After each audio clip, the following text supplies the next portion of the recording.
Iċ-Ċentru Ewropew għall Prevenzjoni u l-Kontroll tal-Mart ikklassifika lil Malta b'fost l-anqas rati ta' testijiet pożittivi għal COVID-19. Dan ħabbru d-Deputat Prim Ministru Ministru għas-Saħħa Chris Fearn fuq Twitter fejn kompla jisħaq dwar l-importanza tal-ittestjar.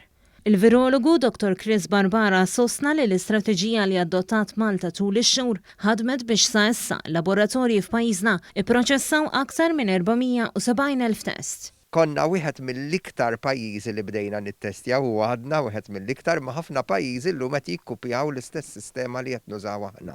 U b'dak il-bot tant qed nittestjaw li issa Malta spiċċat bħala wieħed mill-iktar pajjiżi fejn l-inqas qed insibu pożittivi għax qed jirnexxi illi l-pożittivi qed innoħħuhom mill-komunità. Barbara kompla jispjega li minkejja l-vaċċin għax-xhur li ġejjin li t-testjar tal-popolazzjoni għandha tibqa' ssir bl-istess mod sakemm il-poplu jibni l-immunità kontra l-virus tal-COVID-19. Jiġifieri l-affarijiet ħajibqgħu għaddejjin kif huma issa għax qatt irid jgħaddu ftit xhur sakemm dak li jkun protett kontra l-virus u mbagħad jekk il-bambin irid nisperaw li n-numri jibdew niżlin.